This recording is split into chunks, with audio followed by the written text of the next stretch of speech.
The courtroom in Thornfield, Wyoming was not built for formality. It was a converted feed store repurposed when the town grew large enough to need a judge and small enough that no one thought to build something permanent. The ceiling beams were low and dark with age. Two windows narrow as rifle slits let in the winter light. Snow tapped against the glass with the patient insistence of something that intended to stay. Wren Calloway sat in the single chair positioned before Judge Aldous Crane's table. Her hands rested on her thighs, not folded, not clenched, simply resting as though this were a parlor visit and she had arrived a few minutes early. Her dress was dark blue wool. Her hair was pinned neatly despite the cold. Behind her stood two officers of the county sheriff's department. Neither had needed to restrain her. She had walked in on her own. Judge Crane was a man who had read too many documents to be surprised by any single one. He had the face of someone who had been making careful distinctions between facts and opinions for 40 years and had grown tired of how rarely other people bothered. He opened the folder before him without ceremony. Wren Calloway, he read, Nicaoan, also known as Clara Sutton, operating under that name in Laramie County, Wyoming, from August of 1889 to the present. He turned a page. Charges include false representation of identity flight from legal proceedings in the Eastern District of Pennsylvania and material involvement in a scheme of land fraud affecting. He paused not for dramatic effect, but because he was reading carefully. 23 families across 5 states. The number landed differently than the words around it. 23. Wren had known she was running. She had known what she was running from, or what she told herself she was running from. But no one had ever given it a count before. No one had placed a specific number in front of her and left it there. She had thought of the Harmon family whose name she had once written on a transfer document without knowing what the word transfer would eventually mean for the people on the other side of it. She had not known there were 22 others. She closed her eyes for one breath. When she opened them, Judge Crane was watching her with the alert stillness of a man who has learned that the moments before someone speaks are often more informative than what they say. "You want to say something, Schmo?" he said. It was not a question. "I want to tell you how it started," Wren said, "if that's acceptable." Crane leaned back slightly in his chair. It creaked with the confidence of old wood. "The file from Philadelphia tells me what you did," he said. "It doesn't tell me much about why." Most files don't. Something shifted in the judge's expression. Not softness, the careful attention of a man recalibrating his estimate of who he was dealing with. "You have somewhere to be?" he asked. "No." "Then start at the beginning." Wren looked at the narrow window to her left. Beyond the frosted glass, she could see the outline of Thornfield's main street, the buildings she had come to know by their sounds and smells before she knew them by sight. She could not see the road that led south out of town toward Hale Creek Ranch, toward the place where someone had gotten up before first light that morning and ridden into town on her behalf. She turned back to the judge. "The beginning," she said, "is Philadelphia, 18 months ago." She had been good at her work. That was the first thing worth saying about Wren Calloway, because most of what followed would make it easy to forget. She was precise, organized, and possessed of a handwriting so consistent that her employer Silas Boone of Boone and Associates Land and Property Law had once told her she was wasted as a secretary and should have been a typeface designer.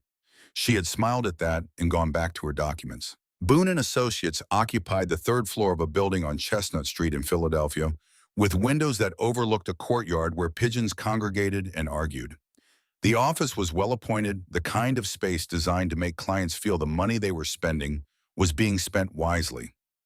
Wren had worked there for 3 years. She knew where every folder lived, which clients required extra reassurance, and how to read Silas Boone's handwriting, even when he wrote in haste, which was often. Her job, in the plainest description, was to make the office function. She drafted correspondence, organized filings, and occasionally when Boone was traveling or occupied with a client, she replicated his signature on routine documents. Not forgeries, she had believed, administrative necessities. He had told her it was standard practice for a busy attorney. She had believed him because he said it in the same tone he used for everything else, and she had not yet learned to distinguish between a man who was telling the truth and a man who had practiced telling a certain kind of lie for so long that the two had become indistinguishable even to him. One afternoon in March of 1888, she had been copying a land transfer document. The property was in Wyoming, which meant nothing to her at the time. She wrote the names carefully. Harmon, Lot 14, Laramie County. She noted the recorded acreage, the date of original deed, the consideration amount. She copied Boone's signature where indicated. She placed the document in the outgoing correspondence pile and turned to the next one. She did not sleep well that night. She would not understand why for another year. She did not think about the Harmon family.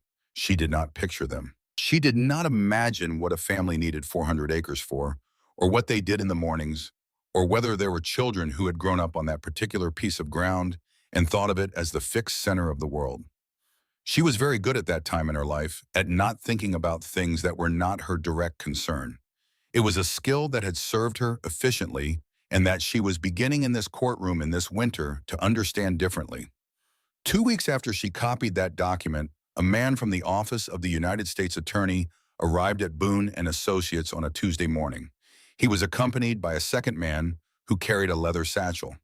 They showed their credentials to Wren, who was the only person present. Silas Boone, she was informed, had not been seen at his residence since the previous evening. She understood what that meant before the men explained it to her. The scheme, as they laid it out over the following hour, was not complicated in its design. Boone had been acquiring land titles through a series of manufactured disputes, fabricated liens, and falsified transfer documents over a period of 7 years. He had systematically stripped families of property across 5 states. The originating documents bore either his signature or what appeared at first examination to be his signature. At closer examination, the handwriting on several of those documents was notably consistent. More consistent, one of the men noted while looking at Wren, with the specific neutral expression of a person delivering information they already know the impact of, than Boone's own hand tended to be. Wren sat very still while they talked. She had not intended to commit fraud. She had not understood that what she was signing was fraud. Both of those things were true. And she knew, sitting across from 2 federal officers in the office where she had worked for 3 years, that both things could be true and neither could help her. Boone had positioned her precisely. He had trained her to replicate his signature as a matter of routine. He had ensured that her hand, practiced consistent, unmistakable, was the one most legible on the documents most likely to attract scrutiny. When the scheme collapsed, he would be gunning and she would be the one in the chair. She thought about this for a very short time. Then she said she needed to use the washroom at the back of the office, and the men who had been doing this long enough to think they had seen every variation of cooperation and deception said, of course. In Boone's private office, she opened the safe with a combination she had been given for legitimate access and had never previously misused. Inside were several folders. She took the ones that contained documents in Boone's own handwriting, not typed, not formally drafted, but the working notes, the calculation sheets, the internal correspondence between himself and the brokers he had paid to process the fraudulent transfers. The kind of material that could demonstrate to the right eyes who had designed the scheme and who had merely executed it without understanding what they were executing. She put the folders inside her coat. She went back to the main office, told the men she had a sick headache, and asked whether she might be excused for the afternoon. She walked out of the building on Chestnut Street into the cold March air and did not stop walking until she reached the train station. She would tell anyone who asked that she had panicked. That would be true. What she would not say, what she was only beginning in this Wyoming courtroom to admit clearly to herself, was that she had also made a calculation in those 4 minutes. That the documents she was carrying were the only leverage she might ever have. That no one in that office had any reason to believe her account over Silas Boone's reputation. That Philadelphia had already decided who was guilty, and the decision had nothing to do with her account of events. She had run, not only from fear, though there was fear. She had run because it was the choice that preserved options, and she was the kind of person who had always believed that the worst position was the one with no remaining moves. She bought a ticket to Pittsburgh, then one to Cincinnati, then St. Louis. In a train station in Pittsburgh, in the 40 minutes between connections, she bought a newspaper. There was an advertisement in the back pages. She read it twice. The language was direct and nearly artless, which was what convinced her it was genuine. Rancher 32, Thornfield, Wyoming, widower, working operation 4 years established, seeking a wife who values honesty and is willing to learn the life. No previous experience necessary. Write to G. Hale, General Delivery, Thornfield. She had 40 minutes and a pen she always carried. She wrote to G. Hale as Clara Sutton, a widow herself, originally of Hartford. She wrote carefully enough that she remembered midway through the second paragraph to restrain her handwriting from becoming what it naturally was, which was exceptional, because exceptional handwriting was the quality that had put her in this situation. She wrote plainly. She described herself honestly in every way that could not be verified. She signed it, Clara Sutton. She held the pen still for a moment after the S and the U and the T and the T and the O and the N, and then she folded the letter before she could do what her hand had nearly done, which was begin again with a W. 12 days later, the first reply arrived. Garrett Hale wrote, I notice you haven't said much about what you're leaving behind in the East. That's a person's own business. But I find I work better when I know what I'm working with. If there's something you're moving away from, you don't have to name it. But it would help me to know whether we're talking about circumstance or character. She stared at that letter for a long time in a rooming house in Kansas City. Then she wrote back, only circumstance. His reply came in 10 days. That's what most people say. We'll see. She wrote back 3 more times over the following months, each letter from a different city before she finally bought a ticket west. It was not courage that took so long. It was the specific difficulty of moving towards something instead of away from it. The train arrived in Thornfield on a Thursday in August, late in the afternoon, when the light came across the Wyoming plain in long, flat sheets and turned everything the color of old brass. Wren stepped down from the car and stood on the platform and looked at more sky than she had ever seen in one place. In Philadelphia, the sky was something that happened between buildings. Here it was the main event. It pressed down from every direction, enormous and cloudless, and the mountains in the west sat beneath it like a statement of permanence around which the rest of the landscape had organized itself. She stood still for a moment longer than was probably appropriate and simply looked. Miss Sutton. He was standing at the edge of the platform holding his hat at his side. He was taller than she had expected, though she had not let herself expect much. Dark hair cut short, a face that had been worked on by weather and time and showed it without apology. He wore a plain chambray shirt and canvas trousers and boots that were functional rather than decorative. She had been in the habit for the past 18 months of reading people quickly for the information that mattered most. Were they a threat? Were they useful? And how much time would she have before one became the other? Looking at Garrett Hale, she arrived at the same answer in all 3 columns and did not immediately know what to do with that. He was not looking at her the way men sometimes looked at women who had come off a long train ride with a kind of tallying assessment and itemizing of what had been advertised against what had arrived. He was simply looking at her, the way a person looks at something they intend to understand. Mr. Hale, she said. Long trip. Long enough. He picked up her bag before she could reach for it, not with the studied gallantry of a man performing courtesy, but with the automatic efficiency of someone who carried things because it needed to be done. Wagons out front, he said. About an hour to the ranch. Weather's good today. The town of Thornfield, as she saw it from the wagon, was neither prosperous nor failing. It had the settled, matter-of-fact quality of a place that had decided to exist and was getting on with it.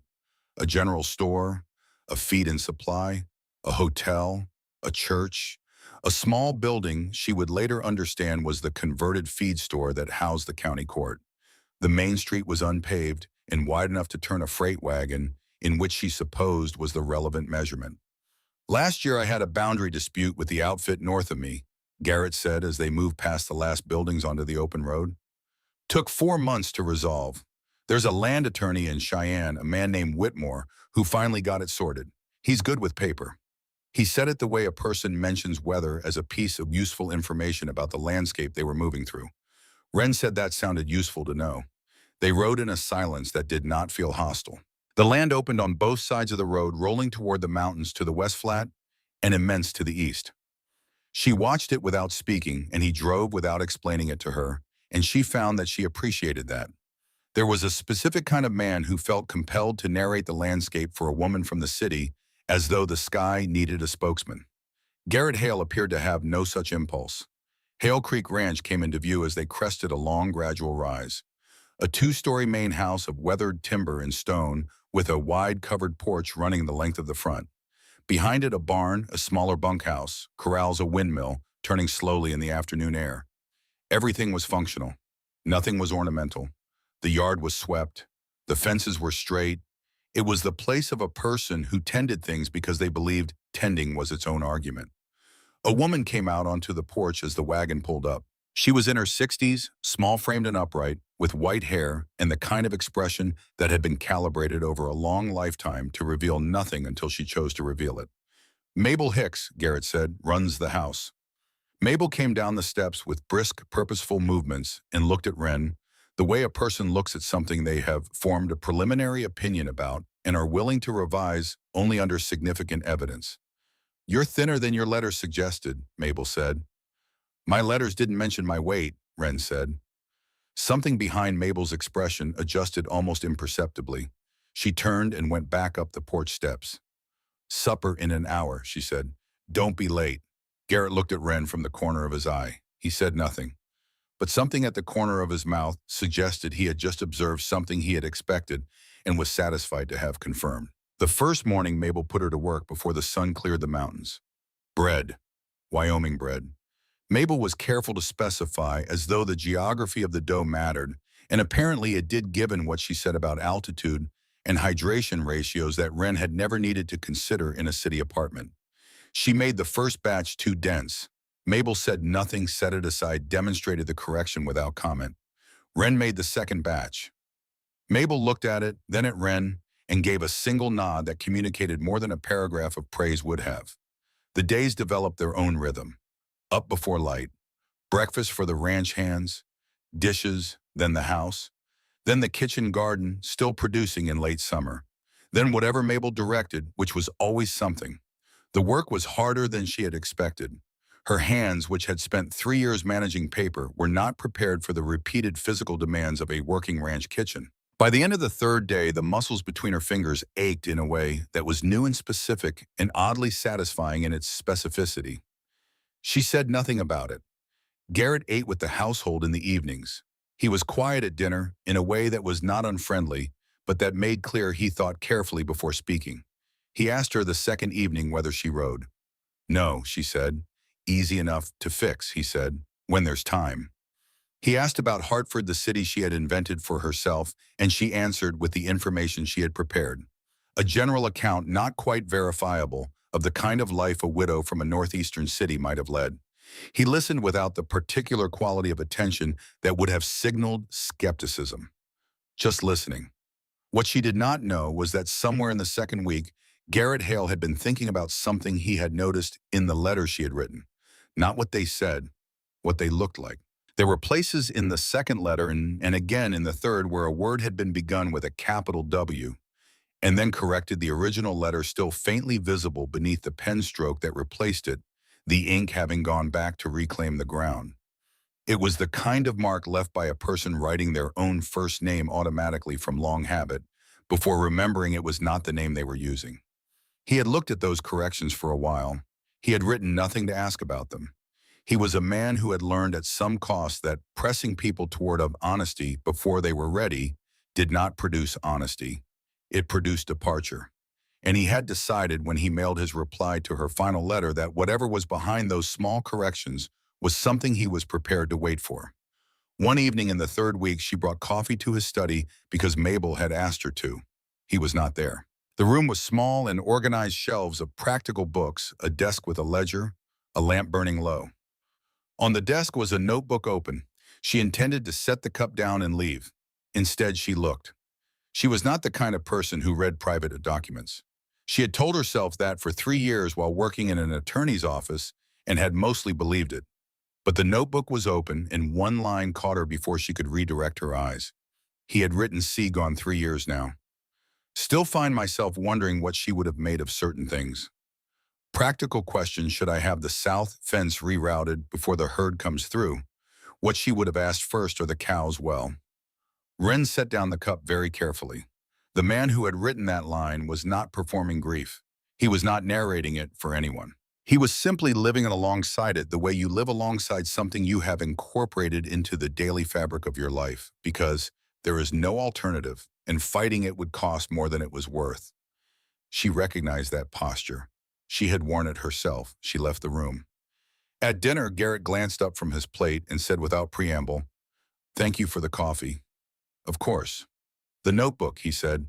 He did not frame it as an accusation. It was simply a fact being acknowledged set between them on the table where they could both look at it. She waited. "I don't usually leave things open," he said. "I didn't read past the first few lines," she said. He returned to his plate. After a moment, "She would have liked you. My wife. She had a strong preference for people who answer questions directly." Wren looked at him.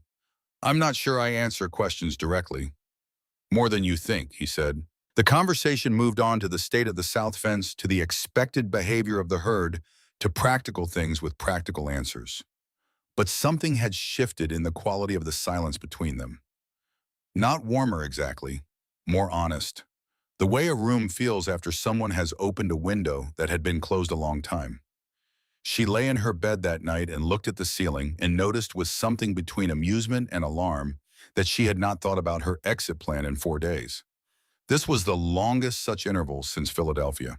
She had been too busy learning how this house breathed, what it asked of her in the mornings, how the light came through the kitchen window, at a specific angle in the late afternoon that made the whole room look briefly like somewhere she had always known. She reminded herself that this was not her life. It was a temporary arrangement with a particular endpoint. She reminded herself of that twice before she fell asleep. She saw him on a Tuesday 3 weeks after her arrival. Mabel had sent her into town for a bolt of muslin and a paper of pins. It was a clear morning, the September air already carrying the first suggestion of a season turning, and Wren had taken her time on the main street because she had not yet learned it well enough to know which storefronts rewarded attention. She was passing the hotel when she looked across the street and stopped walking. He was standing in the shade of the hotel's porch overhang, speaking with a woman Wren did not recognize.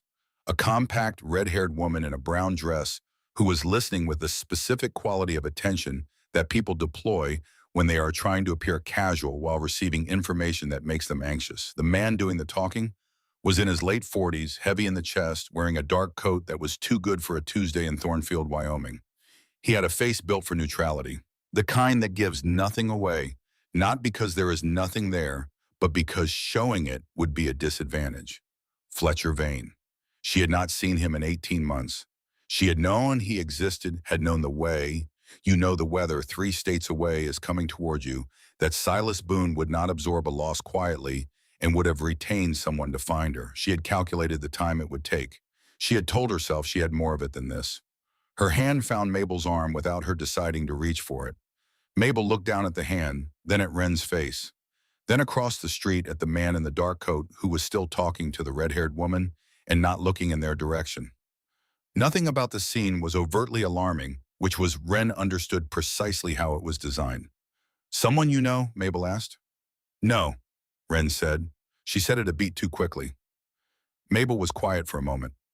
"We should get the muslin," she said. They got the muslin, they got the pins. They walked back to the wagon with the purposeful economy of women completing an errand, and neither of them mentioned the man in the dark coat. And Wren was aware that Mabel's silence on the subject was not the silence of someone who had noticed nothing. She did not look back. She knew from long practice that looking back was the tell. That night, lying on the bed in her room at the ranch, she listened to the sounds of the house settling into itself, the wind off the plain, the creak of floorboards, the distant movement of horses in the corrals. She had traveled with a small valise and a larger bag. Inside the lining of the larger bag, stitched with a needle and thread she had bought in Cincinnati, was a paper envelope. Inside the envelope were 12 sheets of documents in Silas Boone's own handwriting. She had carried them for 18 months without using them, telling herself they were insurance. She was beginning to understand there was a difference between insurance and protection, that she had one and not the other. She was still working out what she intended to do when she heard footsteps in the hallway. Garrett's tread, which she had come to know by its particular cadence. Unhurried, deliberate. He paused outside her door for a moment. She did not know what she would have said if he had knocked. He did not knock. He continued down the hallway, and she heard him on the stairs going down to check the house, as he did every night before sleeping. She counted the sounds: front door, back door, the movement of the lamp in the kitchen. When everything was quiet again, she heard his voice from somewhere below. Not to her, not to Mabel, but addressed to the silence of a house he had been tending for 4 years. All's well. She heard him come back up the stairs. She heard his door close. She lay in the dark and thought about 23 families. In the morning over coffee, Garrett said without looking up from his cup, "There was a man in town yesterday, asking about the ranch." Wren held her cup steady. "He asked whether I'd taken on any new help recently," Garrett said. He turned a page of the ledger he had brought to the table. "I said yes." He looked up briefly. He didn't leave a name. Wren set her cup down. Outside the kitchen window, the plains were turning gold in the early light. The mountains stood where they always were. Everything looked the same as it had the morning before. "What did he look like?" she asked. Garrett described Fletcher Vane in 6 words. Dark coat, about 50, very still. He returned to his ledger. Wren sat across from him in the yellow morning light of a kitchen she had come to know by heart, with an envelope of evidence sewn into the lining of her bag upstairs, and a plan that no longer fit the life she had inadvertently started building. She sat with this weight of 23 families she had never met. She sat with the particular unwelcome knowledge that the man who had just described her pursuer in 6 precise words and then gone back to his ledger was someone she had come here prepared to deceive and had instead, without fully deciding, to begun to trust. She did not know yet what she was going to do about Fletcher Vane Shikamung. She knew only that the answer she had carried west, the one that involved a certain amount of compliance and a certain amount of misdirection, and eventually another train ticket in another direction, did not feel this particular morning like the answer she was going to give. She was not sure that was a decision. She was not sure it wasn't. What she was sure of was that she was still sitting at the table, and that was something she had not planned on at all. For 3 days after she saw him, nothing happened. This was in its way worse than something happening. Wren knew how to respond to direct threat. She had 18 months of practice moving away from it. What she had less practice with was the particular quality of knowing that someone was in the same town breathing the same air and choosing to wait. She went about the work. She helped Mabel put up the last of the summer vegetables, green beans first, then the tomatoes, a full day of boiling jars and sealed lids, and the specific satisfaction of a pantry shelf growing heavier. She learned from a half-hour of observation and 2 failures how to split kindling at an angle that minimized the chance of the axe catching and redirecting. She sat with Mabel in the evenings, in hemmed curtains for the spare room without being asked, and Mabel accepted this without comment, which was the highest form of acknowledgement Mabel offered. She watched Garrett's movements without watching them. He was up before anyone else gone to the corral's back by the time she had coffee on. He covered a great deal of ground in the first 2 hours of a day and returned for breakfast with the look of a man who had already accomplished more than most people would by noon and saw no reason to mention it. He said what needed saying at meals and nothing more. She had begun to find the predictability of him restful in a way she could not quite explain, given that predictability had not previously been a quality she associated with safety. On the 4th day, Garrett rode out with his 2 hands to check the north herd. She was at the east side of the house hanging laundry on the line when she heard the approach of a horse she did not recognize. She kept her hands moving. She heard him dismount and tie the horse to the post at the yard's edge. She heard his footsteps cross the dry ground toward her. She did not turn until she had finished pinning the shirt she was holding. Fletcher Vane looked exactly as she remembered, which she found faintly annoying. She had hoped that the version of him she carried in her memory was somehow exaggerated by fear. It was not. He was a man of medium height with a heavy chest and a stillness that was not calm so much as controlled. He wore the same dark coat. He had the same face, organized, patient, giving nothing. "Miss Calloway," he said. She had not heard her own name in 4 months. "I think you have me confused with someone," she said. "I don't think I do." He stopped at a distance that was respectful enough to be technically polite and close enough to make clear he was not concerned about her comfort. "I've been waiting for a good time to speak with you alone." This seemed like an opportunity. She picked up another shirt from the basket. "I'm working." "I can see that." He did not sit down. He did not shift his weight. He had the quality of a person who has had a great deal of practice standing in places where he was not welcome and has made his peace with it. "Silas Boone sends his regards." She pinned the shirt. "Mr. Boone is a stranger to me. He was your employer for 3 years. You've been given incorrect information." Fletcher reached into his coat and produced a folded paper, which he held open toward her without moving closer. She did not look at it. She knew what it was. She had spent 18 months knowing exactly what it would look like when it eventually appeared. An arrest warrant, he said, from the Eastern District of Pennsylvania for one Ren Calloway secretary. The charge is fraud in the first degree. There are associated charges. He folded it again and returned it to his coat. You took something from Mr. Boone's office when you left, documents that belonged to him. He would like them back. In exchange for their return, he is prepared to withdraw his cooperation with the federal inquiry. Without his cooperation, the case against you becomes considerably more difficult to build. Wren reached into the basket and found nothing. She had run out of laundry. She held the empty basket in her hands and looked at the line of hung clothing moving in the light breeze. He's offering to drop the charges, she said. He is. In exchange for papers he claims belong to him. That's correct. She looked at him directly for the first time. Those papers demonstrate that the scheme was his design, not mine. Fletcher's expression did not change. That's one interpretation, he said.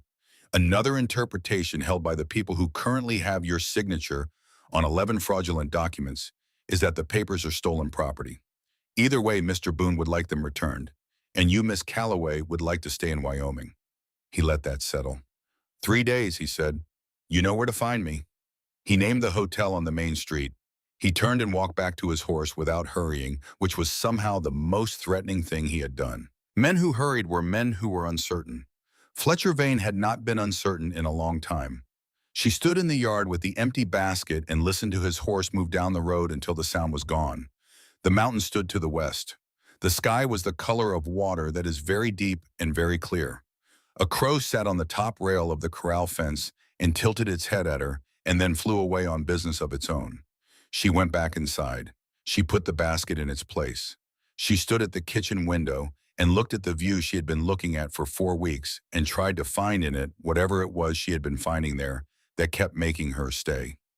2 days after that, Garrett told her they needed to fix the west fence before the herd came through. One person can't hold the post and swing the hammer at the same time, he said. He was looking at his breakfast rather than at her, which she had come to understand as the way he made requests. He considered it your right to refuse. If you're willing. I don't know how to fix a fence, she said. Straightforward enough once you know. She was willing. The west fence was a 20-minute walk from the house along a low rise that looked back down over the ranch buildings and out to the plain beyond. The morning was cool. A meadowlark was doing something complicated in the tall grass. Garrett carried the tools in a canvas bag, and she carried the extra posts, and they arrived at the damaged section 3 rails down, one post leaning at an angle that suggested it had given up, and Garrett assessed it without drama. Hold this, he said, handing her the upright post. She held it. He tamped the earth around the base. He handed her the hammer. Drive that nail, he said, indicating the position. She drove the nail, sideways. He looked at it. The goal, he said, is generally to go into the wood. I was aiming for the wood. You hit the air next to the wood. She pulled the nail out and tried again. The nail went in at an angle that was improved but not defensible. She looked at it. Garrett looked at it. Neither of them said anything for a moment. You're watching the hammer, he said. The hammer seems relevant. Watch where you want the nail to go. The hammer will follow. He said this in the same tone he used to explain everything as a plain fact that had proved itself through repetition and required no additional argument. The hammer doesn't know where you want it. You have to decide first. She looked at the nail. She looked at where it needed to go. She swung. The nail went straight. She was more pleased by this than was probably warranted. She was aware she was more pleased by this than was probably warranted. She drove the second nail before the pleasure had time to become embarrassing, and the second nail went straight as well. And by the fourth nail, she had arrived at a rhythm that felt almost natural, which was remarkable given that she had never held a hammer for work before in her life. There it is, Garrett said. She looked up from the fence. He was watching her with the careful non-expression of a man trying not to smile, which she had come to understand as the closest he got to visible amusement. You're doing it again, she said. Doing what? That thing with your face, I don't know what you mean. You're trying not to smile. I'm looking at the fence. She pushed him. It was not planned. She simply reached out and pushed him in the shoulder, the way she might have pushed a friend, if she'd had friends who made that particular face, and he stumbled back one step with the genuine surprise of a man who had not accounted for that variable in his morning, and then he laughed. It was a real laugh, the kind that doesn't ask permission and doesn't arrive with any preceding intention. It came out of him briefly and completely, and it was so at odds with the careful economy of his usual manner that it took her a moment to identify what she was hearing. She was still holding the hammer. He recovered himself, looked at the fence, looked at her. "3 more nails," he said. She drove the 3 more nails.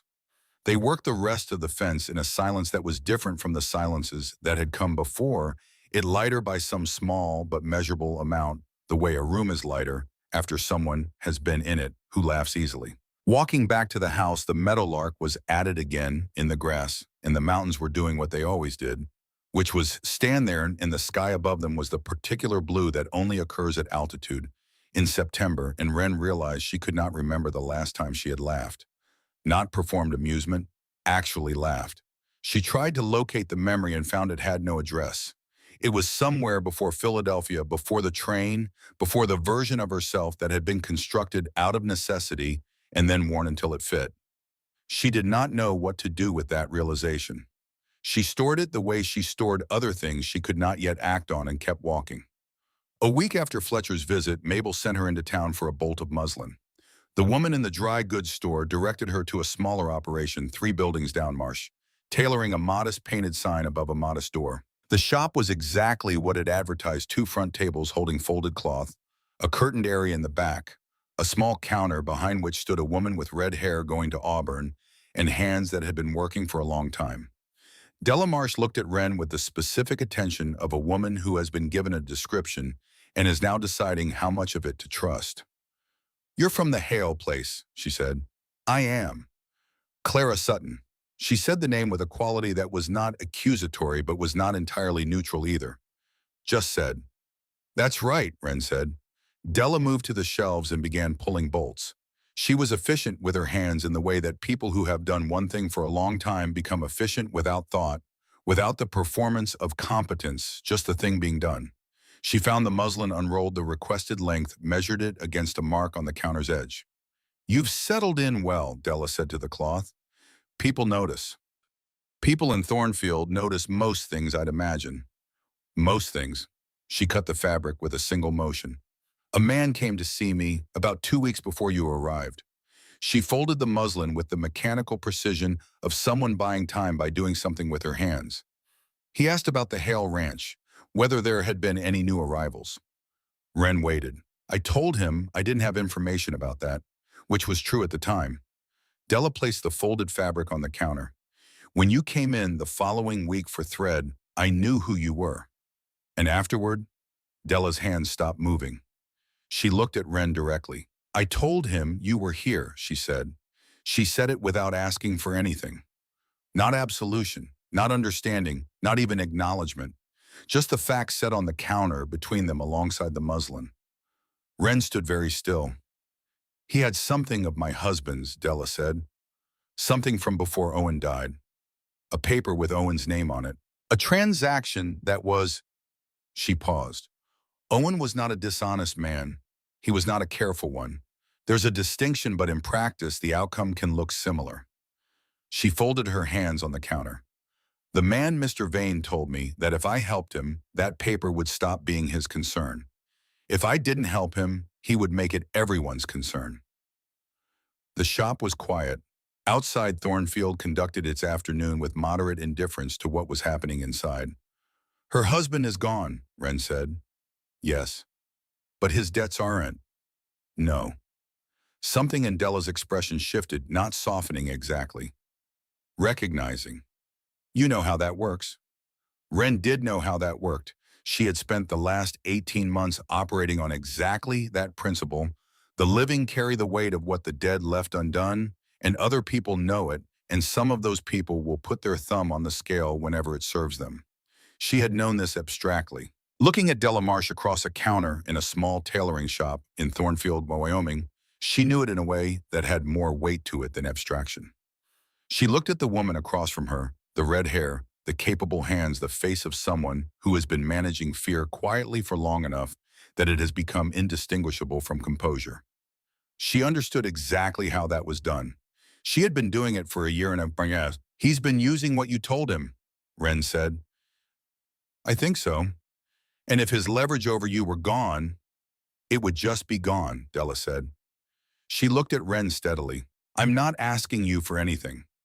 I'm telling you so you understand the shape of things. You're entitled to know who told him what and when. Ren picked up the muslin from the counter. She turned it over once in her hands. The paper with your husband's name on it, she said. Would you know the transaction it refers to if I described it? Della said she might. Ren described it in general terms. The kind of paperwork Boone ran through his office, the way the arrangements tended to look what the documentation of the original transaction would contain. Della listened with the attention of someone who was parsing information quickly because they have some prior knowledge to match it against. Owen didn't know what he was signing, Della said finally. That's common, Ren said. She said it without bitterness. It was simply a fact about how Silas Boone had operated surrounding himself with people who didn't know what they were signing. If the original transaction was fraudulent, and I think it was then, the paper Vane is holding doesn't demonstrate your husband's dishonesty. It demonstrates Boone's. Della was quiet for a moment. That's a different kind of paper than what Vane described to me. Vane would describe it however it suited him. The two women stood in the small shop with the afternoon light coming through the dusty window and looked at each other in the way that people look at each other when they have arrived by different roads at the same piece of ground. I'm sorry, I told him, Della said. You made a decision you could make at the time, Ren said. With what you had, that's all anyone does. She paid for the muslin and left. Walking back to the wagon, she thought about what it looked like from the outside, a woman who made a decision she could make at the time with what she had. Whether that description absolved anyone of anything, whether absolution was actually the thing that mattered, or whether it was just the word people used when they meant something harder and more specific. 2 evenings later at dinner, Garrett mentioned the Harmon family. He was discussing a section of land to the north of the property that had been sitting unused. The conversation was practical. He was thinking about whether it was worth approaching whoever held the title about grazing rights. One of the hands said it had been sitting since before he'd worked the ranch. Garrett said yes, since about 1887. A family called Harmon had held the original deed. There was a dispute, he said, that came out of somewhere back east, a lien or a claim, something with paperwork he hadn't fully understood when he'd heard about it. The family had lost the land. The father had taken it hard. The older son had left for Ohio. He said all of this the way a man discusses weather from 2 seasons ago, a fact about the landscape without emotional investment, because the landscape is what it is and the feelings don't change it. Then he said, shame, from what I heard it was good land. They'd worked it well. He returned to his food. Ren looked at her own plate. She was very still. In her chest, something was occurring that was too slow and too internal to call a feeling exactly. It was more like a weight redistributing, like a load that had been balanced across her shoulders for long enough that she'd stopped noticing it and which was now settled differently, pressing somewhere new. She had written the name Harmon on a document in Philadelphia in March of 1888. She had written it in her careful, consistent hand. She had not thought about who they were. They were people who had worked good land and lost it. The father had taken it hard. The son had left for Ohio. She picked up her fork and finished her dinner and did not say anything at all. Later that week, after the supper dishes had been done and the hands had gone to the bunkhouse and Mabel had taken herself to her room, Garrett brought his coffee to the table where Ren was mending a jacket sleeve. He did not sit immediately. He poured his coffee. He set the pot back on the stove. He sat. Clara isn't your name, he said. He said it the way he said most things, without preamble, without apology for the directness, as though he had been waiting for a reasonable moment to say a plain thing, and this was it. Ren looked up from the jacket. Your letters, he said, the second one and the third. There are places where you started a word with a capital W and crossed it out. He wrapped both hands around the cup. It's not something you'd notice if you weren't looking. But once you see it, it's consistent. Ren set down the jacket. The lamp between them burned with the steady, impartial attention of something that has no stake in what the people around it decide to do. You've known since the second letter, she said. I had a strong suspicion. And you didn't say anything. He was quiet for a moment. I had a brother-in-law, he said. My wife's brother, Calhoun. He came to stay after she passed. Good man, not a careful one. Something in his voice adjusted slightly, not toward softness, but toward precision, toward the particular care you use when you're describing something that matters and you want to get it right. In the months before his accident, I could see that he was carrying something. Debt or a plan to leave or something else I never found out which. And I didn't ask. I thought he'd tell me when he was ready. I thought giving him room was the same as giving him time. He looked at his cup. He died in January of '88. I still don't know what he was carrying. He looked up. So I don't press people anymore. When they're ready, they say what they need to say. And if they're not ready, he paused, pressing just gives them a reason to go. The kitchen held this information for a moment. My name is Wren, she said. Wren Calloway. I came from Philadelphia, not Hartford. I'm not a widow. She held his gaze. The man who was asking about the ranch. He works for someone I used to work for, a man named Boone. And Boone is looking for something I took when I left. Garrett said nothing. He waited with the particular patience of a man who has established that he will wait. She told him the rest of it. Not all at once, not in order, but in the way that things come out when they've been stored a long time by association, by weight, the heaviest pieces first. Boone's scheme, the documents she had signed, the escape, the warrant, what Fletcher had told her in the yard, the documents sewn into the lining of her bag. She told him about the Harmon family. Garrett sat with all of it for a long moment. The documents you took from Boone's safe, he said. If they got to the right person, they might demonstrate that the scheme was his, not mine. She had thought about this for 18 months. It would depend on who saw them, how they were read, whether anyone with authority was inclined to take the word of a secretary over the word of an established attorney. Whitmore, Garrett said. She looked at him. The land attorney in Cheyenne. I mentioned him when you first arrived, the man who sorted out my boundary dispute. He set down his cup. He's handled federal land cases before. He knows how to read this kind of document. He looked at her steadily. He owes me something from that business last year. I never asked him to repay it. Wren held very still. There was a quality to what he was doing, the specific, practical, unlabeled quality of it that was harder to receive than she had expected. She was practiced at evaluating help. She knew the cost of it, what it asked for in return, how to calculate the margin. What she was not practiced at was help that did not appear to be asking for anything. Vane gave me 3 days, she said. When was that? 5 days ago. Garrett looked at the table for a moment. Then he stood and took his cup to the counter. I need to check on something in the morning, he said, early. He did not explain what. When I get back, we'll talk about what to do. He said goodnight and went upstairs. She listened to his footsteps above her head moving through the house with the unhurried assurance of a man who knows exactly where everything is and trusts it to still be there. She did not go to bed. She put on her coat and went out to the barn. Not because she had anything to do there. She simply needed to be somewhere that was not the kitchen, with its lamp and its implications. The barn was dark and warm in the animal way, and smelled of hay and leather, and the specific winter nearness of horses settled in for the night. She found a place on a low rail near the back stall and sat there. She did not make a plan. She was aware, sitting in the dark, that she was not making a plan, that the planning reflex, which had never failed her before, was simply quiet for once, and she was not sure whether to be alarmed by that or not. What she sat with instead was a simpler thing. Garrett Hale had known since the second letter that she was using a false name. He had looked at those crossed-out letters and decided not to ask about them. Not because he was incurious and not because he was careless, but because he had learned at a cost. She now understood that giving a person room is not the same as abandoning them, that some truths require a particular amount of time before they can be carried to another person without breaking. He had given her that time, without naming it, without asking for anything in exchange. She had spent 18 months being very good at calculating what people wanted from her. It was the thing that had kept her moving. She sat in the dark with the horses breathing steadily around her and tried to find in what Garrett had done the calculation behind it. She could not find one, and she looked again. Still nothing. It was possible she understood that not everything was a transaction. She sat with that for a while, It was not a comfortable thought. It was the kind of thought that once you've had it, starts reorganizing other things around it without asking your permission. The horses shifted in their stalls.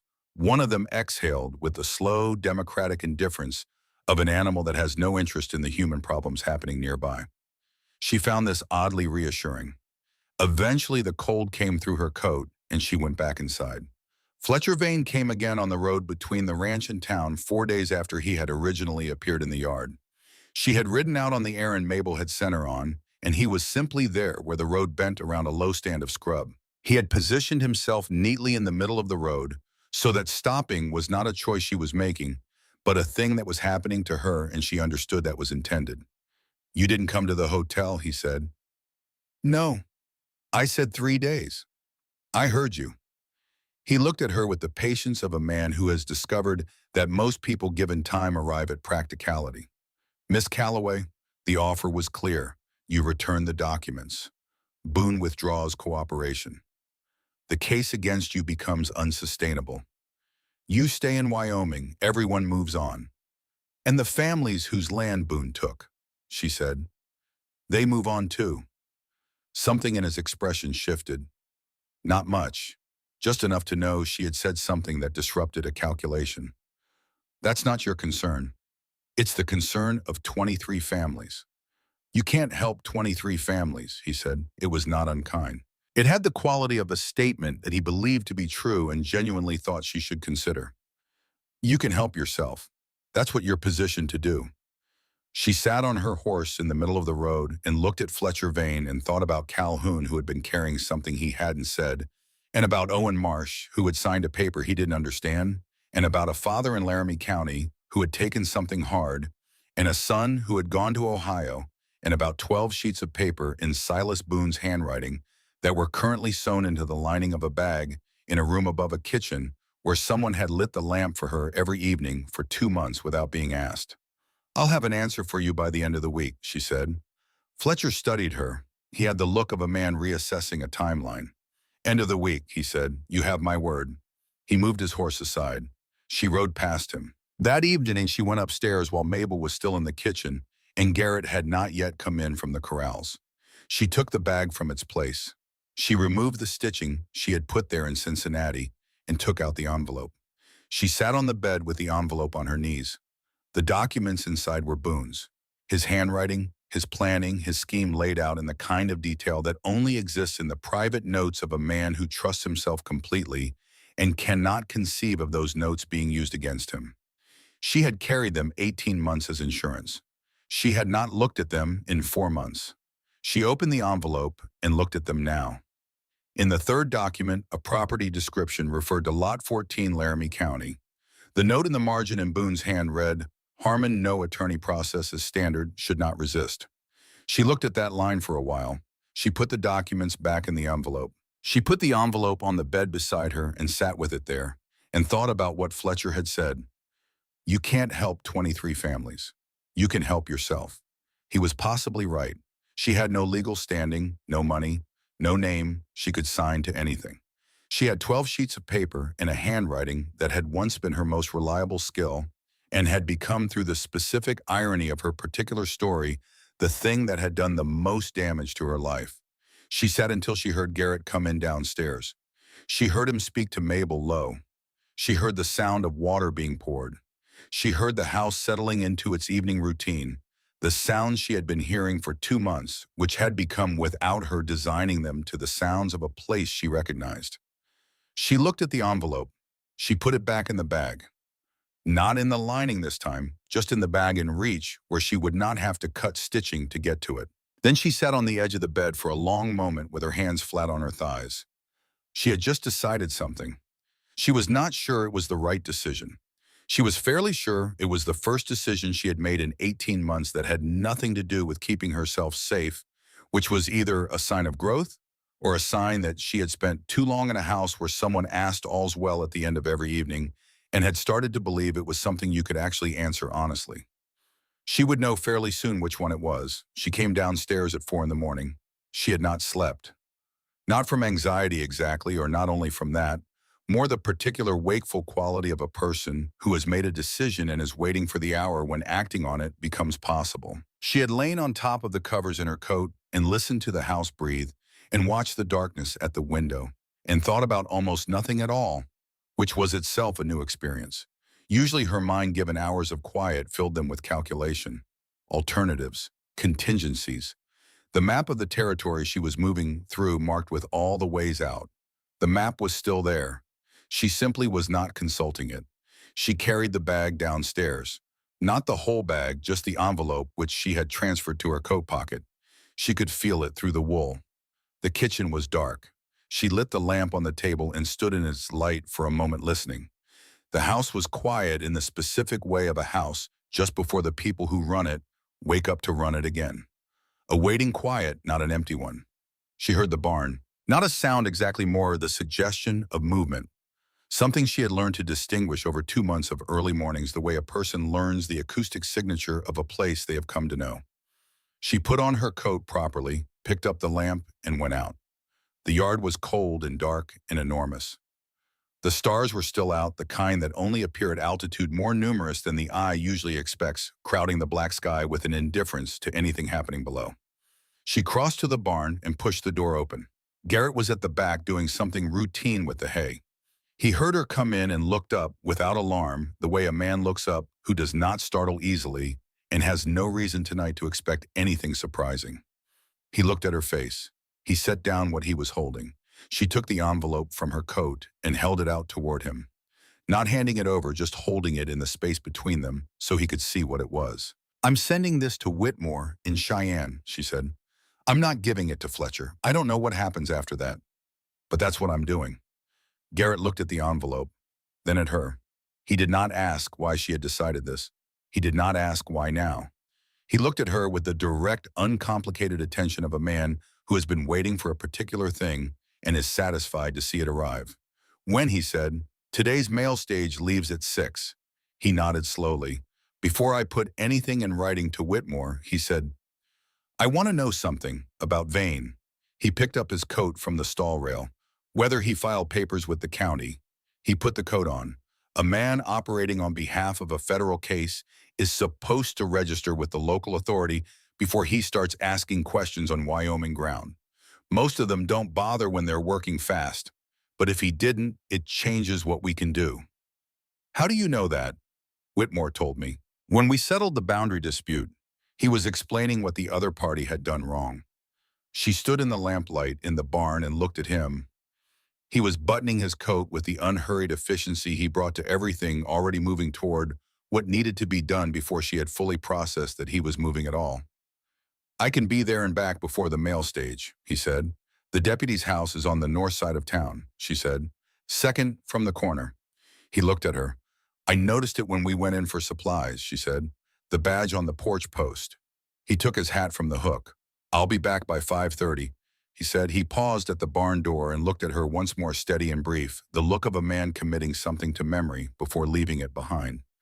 Then he went out and she heard him saddle the gray horse and then the sound of hooves on the frozen ground moving toward the road. She stood alone in the barn for a moment.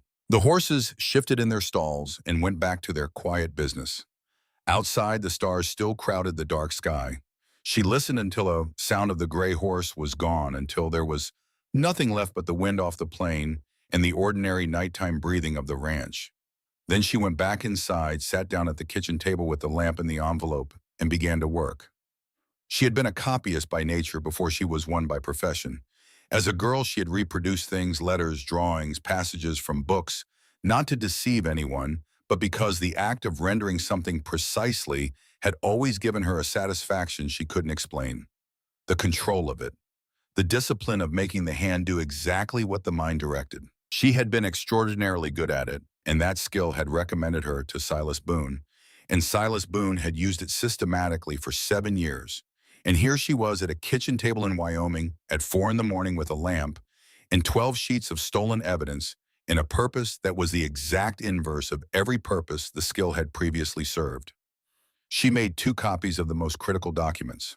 The ones in Boone's hand that showed his planning, the correspondence with the brokers, the instruction sheets, The margin notes that a careful attorney reading the originals could match against the known record of his handwriting. She worked through the Harmon document twice, making sure the margin note no attorney processes standards should not resist was reproduced with fidelity in both copies. She did not copy the documents with her own signature on them. Those she left as they were, because they were what they were and pretending otherwise was not what she was doing tonight. She worked for an hour. Her hand was steady. The copies were accurate. The lamp burned without flickering. The house was so quiet she could hear the clock on the mantel from the next room ticking through the dark with its indifferent patience. When she was finished, she had the originals, two complete copies, and a clear knowledge of which version was going where. The originals would go to Whitmore in Cheyenne on the 6 o'clock mail stage, accompanied by a letter she wrote in her own name, her real name explaining what they were and where they had come from and what she believed they demonstrated. She wrote the letter without editing it. She said she had signed documents she did not understand to be fraudulent.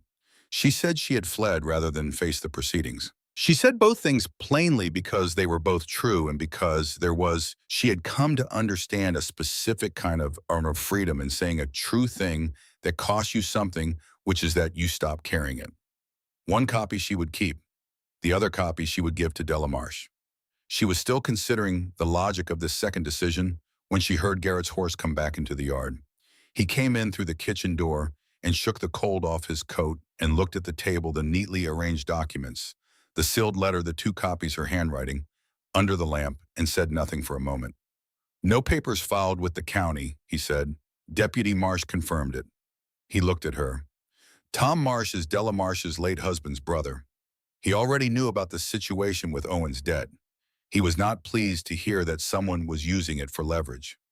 Wren looked at him. Tom Marsh is the deputy. Yes. She thought about that for a moment. And he owes Della a certain amount of consideration. He does. He also owes the law a certain amount of professional interest in a man conducting unauthorized federal investigations in his county. Garrett hung up his coat. I told him there would be a meeting on the main street this morning. I told him I'd appreciate his presence, though not his visibility. Not until it was necessary. He poured himself a cup of water from the pitcher and stood at the counter, reading the arrangement on the table without touching anything. The letter to Whitmore, he said, going on the 6 o'clock stage. I'll write it in. She looked up. It should go from my hand to the mail agent, he said. He said it without particular emphasis, as though it were simply the most logical arrangement of the available facts. Whitmore knows me. If he has questions about the source, it's easier if I can be reached. She held his gaze. You understand what you're attaching your name to. I understand what I'm attaching my name to. She slid the letter across the table toward him. He picked it up without reading it and put it in his coat pocket, then went back out into the cold to return to town before the stage left. The sun was clearing the eastern horizon, still pale and provisional, when Mabel came downstairs and found Wren at the table with the remnants of her night's work. Mabel took in the scene without any particular change of expression. She put the coffee on. She sat down across from Wren with the manner of a woman who has been observing people long enough to recognize a turning point when she sees one and has no intention of being dramatic about it. How long? Mabel asked. Since about 4. Mabel nodded. Sleep later, she said. Before anything else, eat something. She put bread on the table and Wren ate it, and they sat in the early light of the kitchen while the coffee percolated and neither of them talked about anything in particular, and it was the most useful hour Wren had spent in some time. Garrett came back from town as the hands were finishing breakfast. He sat down, drank his coffee, said the letter was on its way. He said Whitmore was reliable. He said it would take time. He did not promise what any of it would produce, and she was grateful for that, for the absence of assurances that weren't his to give. They were still at the table when they heard a horse in the yard. Delamarche came in through the kitchen door with the directness of a woman who has spent the night reaching a decision and has arrived here before she can talk herself out of it. She was in her working clothes. Her red hair was pinned, but not neatly. She looked at Wren first and then at Garrett and then at Mabel, who looked back at her with the equanimity of someone who has seen stranger things arrive in a kitchen. I told him, Della said to Wren, about you being here from the beginning. She said it standing up, which seemed to be important to her that she not be sitting down when she said it. I know, Wren said. Della's hands moved slightly at her sides. I came to say that I'll do whatever I can to help now.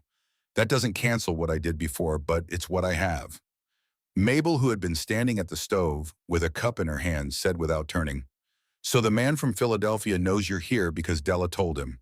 And Garrett knew you weren't who you said you were from the second letter. And you," she looked at Wren over the rim of her cup, "you knew Garrett knew because he told you. And the man from Philadelphia has been operating in this county without proper authority, which Tom Marsh apparently just found out, and Tom Marsh is Della's brother-in-law." She took a sip of her coffee. "Wyoming," she said, "is a very small place." No one said anything for a moment. Then Garrett said very mildly, "It is." Something cracked.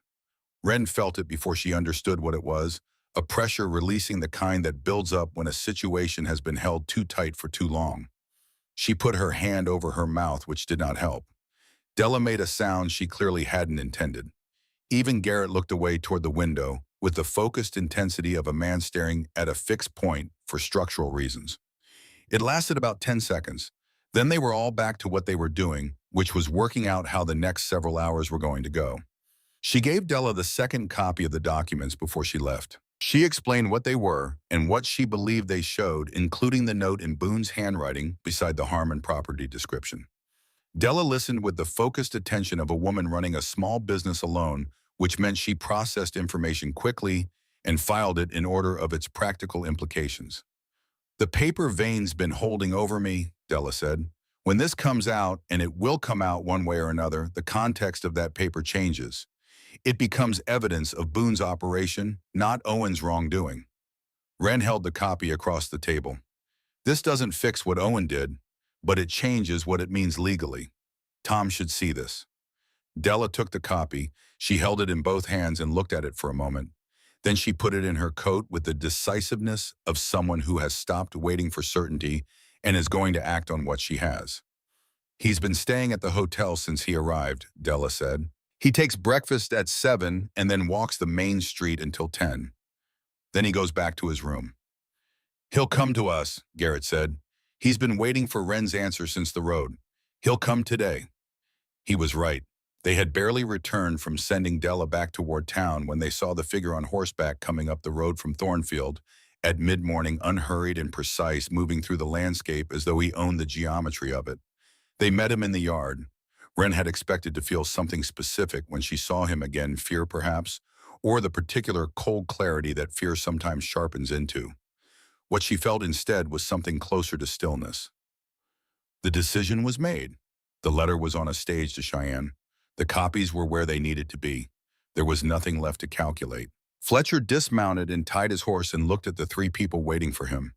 Wren, Garrett, Mabel on the porch with the systematic assessment of a man who notices when his expectations are not being met.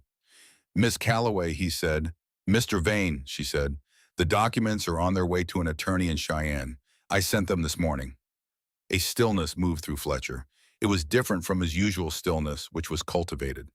This one was involuntary, the stillness of a man whose plan has just been revised without his input. "You understand what you've done," he said. "I understand what I've done." He looked at her with something that on a different face might have approached respect. "The warrant stands, he said. "Sending those papers somewhere doesn't change the warrant." "I know. Boone will make sure it's pursued. I expect he will." Fletcher was quiet for a moment, reordering his assessment. Then he took a step toward her. Not a threatening step exactly, but the step of a man accustomed to being the one who controls the proximity of things. His movement said, "I am closer to you than I was, and I would like you to remember that." Garrett moved. He did not speak. He did not gesture. He simply took one step to the side, which placed him in the space between Wren and Fletcher. Not dramatically, not with any display, just there the way a post is there or a fence rail is there as a simple fact of the physical landscape.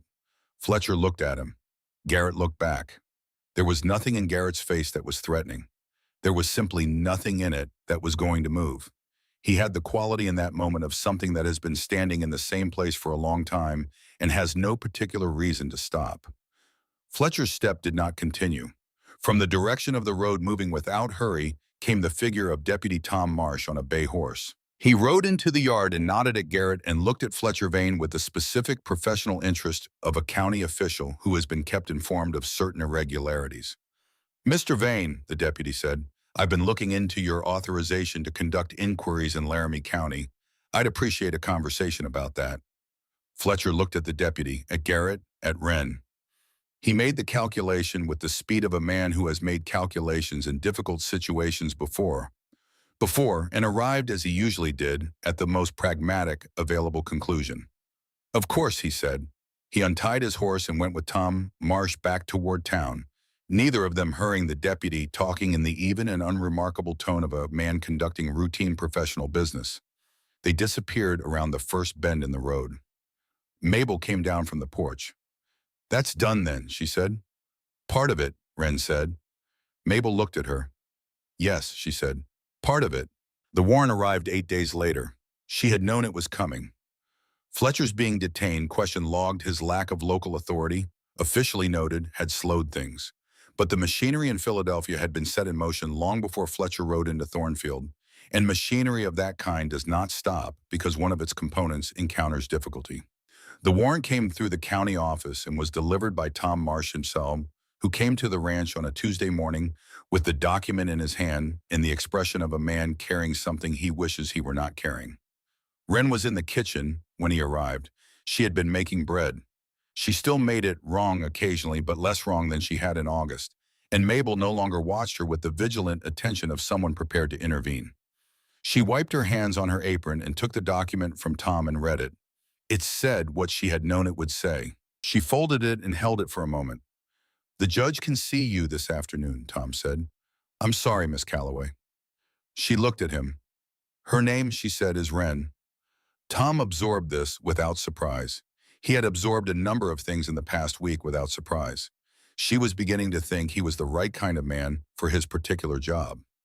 I'm sorry, Miss Wren, he said. She went upstairs and put on her good dress and came back down.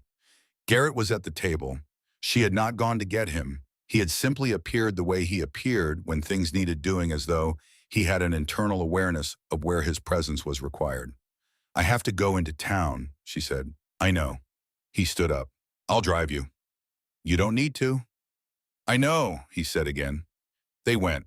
That afternoon, Judge Crane read the charges a second time, as if the intervening 8 days had required him to return to the beginning and reconsider what he knew.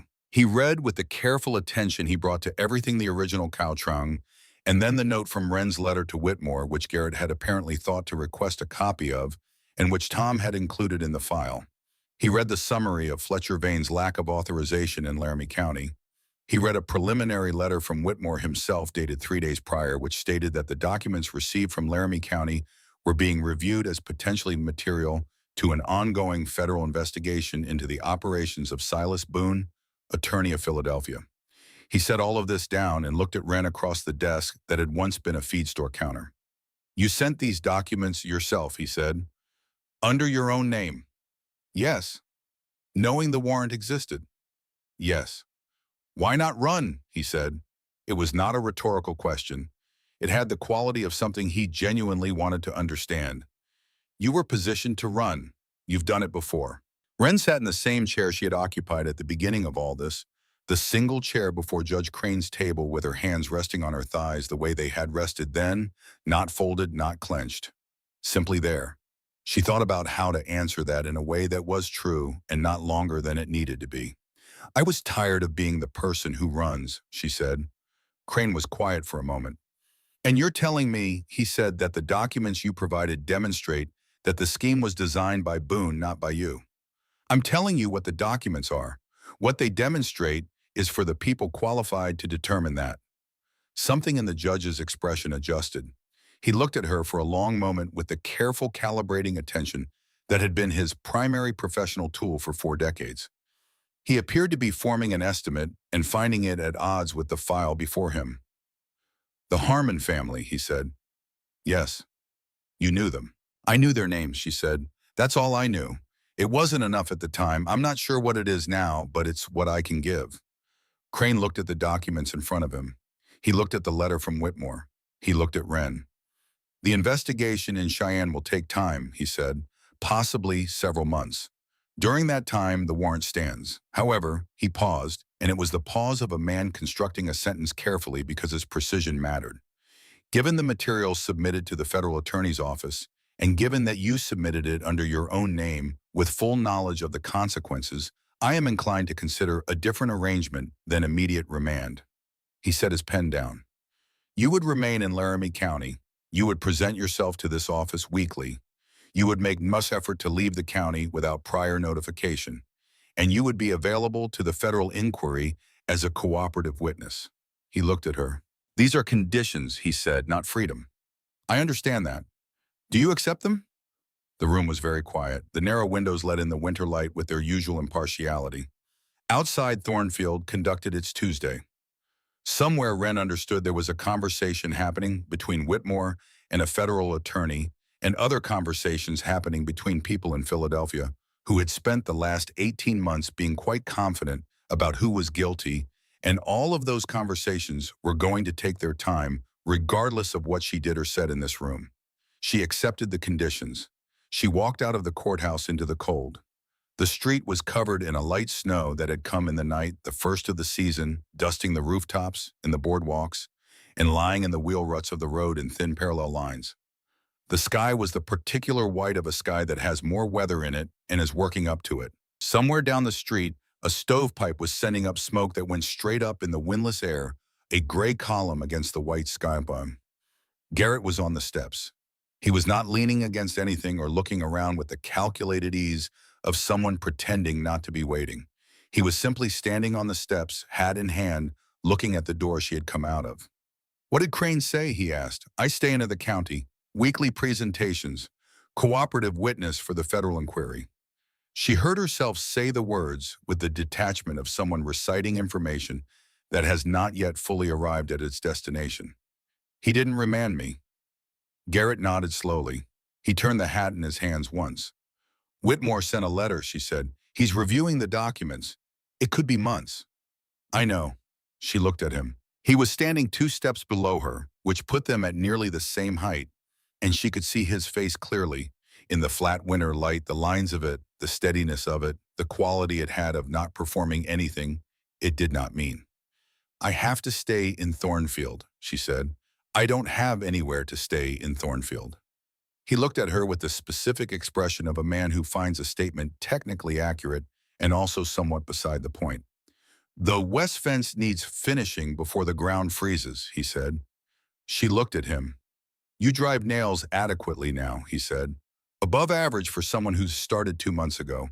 Mabel won't agree with that assessment, but Mabel's standard is unreasonable. She was quiet for a moment. That's not the question you're asking. No, he said, it's not. She stood on the courthouse steps in the first snow of winter and looked at this man who had read her false name in the margins of a letter and waited, and who had ridden to town at 4 a.m. on her behalf, and who had stepped into a space without being asked because he had judged it was where he should be, and who was now standing on the step below, hers asking her something she understood clearly, despite neither of them having said it directly. He was asking if she wanted to come back, not whether she needed to, not whether she had anywhere else. He had been careful about the word. She had noticed that he was careful about words generally, and that the ones he chose tended to mean precisely what they said. She thought about what she wanted. She had not consulted that particular inventory in a long time. She had consulted need, which was easy to measure because it was about survival. She had consulted strategy, which was easy to measure because it was about odds. Want was harder. Want required knowing who you were when you were not being managed by necessity, and she had been managed by necessity for 18 months and had not spent much time finding out. She thought about the kitchen in the morning, which she had come to know by the quality of its light and the sound of the stove and the smell of coffee that was always there before she came down. She thought about the fence in September, the nail going straight, the laugh she had not expected. She thought about a notebook left open on a desk and the particular quality of honesty in writing that was not meant to be read. She thought about a man who had decided at the cost of something she now understood that giving someone room was not the same as giving up on them. I want to come back, she said. He put his hat on. Then let's go, he said. They walked down the main street of Thornfield together, not quickly, not arm in arm, but side by side at the pace of 2 people going in the same direction who have no reason to hurry. The snow lay light and clean on everything new enough that no one had yet walked across most of it. Their boots left the first marks in the white that covered the boardwalk in front of the dry goods store, the feed and supply Marsh Tailoring, where through the window Wren could see the shape of Della moving behind the counter, the lamp on the work continuing. At the edge of town where the buildings ended and the road opened south onto the plain, they stopped for a moment without meaning to. The wagon was here, the horses waiting with the patient certainty of animals that understand waiting as a natural state. Beyond them, the road south stretched out toward Hale Creek Ranch, toward the mountains still wearing their first permanent snow of the year, white against the white sky. The inquiry, Wren said, when it's finished, whatever it decides, yes, I might still be found liable for something. The documents I signed, the flight. I know, Garrett said. I'm not going to tell you that I won't be. I don't know. I know that too, he said. He looked at the road ahead with the unsentimental attentiveness he gave most things that deserved attention. A man named Whitmore, who is very good with paper, is looking at what Boone actually did. And 23 families have something they didn't have 3 weeks ago, which is a record that their situation was not their fault. He turned to look at her. Whatever else happens, those things are true. You did those things, nobody else did. She looked at him. She wanted to say something adequate and found that nothing adequate existed. So she said, I drove the nail straight. He looked at her for a moment. Something happened at the corner of his mouth. You did, he said, eventually. And they got in the wagon, he gave the horses the signal, and they moved forward, and the wagon wheels made the first tracks in the new snow on the road south, cutting clean parallel lines through the white. The town of Thornfield fell behind them, the church, the courthouse that had been a feed store, Marsh Tailoring, with its lamp. The plain opened around them, wide and cold and honest about its dimensions, not pretending to be smaller than it was. The mountains stood to the west, the way they always stood, in the permanent, indifferent, adequate manner of things that have been here longer than any of the trouble happening beneath them, and will continue to be hereafter.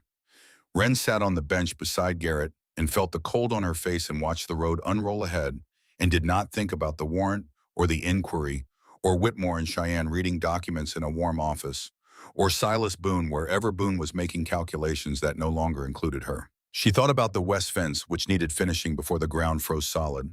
She thought about bread that she was making less wrong than she had been. She thought about a notebook left open on a desk, and what it had taught her about the distance between what people carry and what they say, and how sometimes the most important thing one person can offer another is the time to find their own way to the truth. She thought about a number 23 and how it had landed in a courtroom and not left her, how it would probably not leave her for a long time, how that was appropriate, and how living with what was appropriate was different from being destroyed by it. The horses moved steadily south.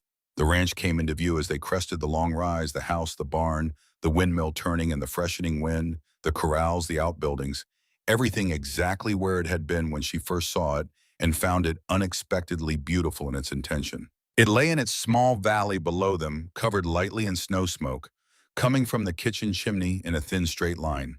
Mabel was in there, the stove was going. Wren looked at it for a moment. All's well, she said. She had not planned to say it. It came out of her the way things come out of people who have been listening to something long enough that it has become part of how they think. Garrett looked at her. More or less, she said. More or less, he agreed. He brought the horses down off the rise toward home.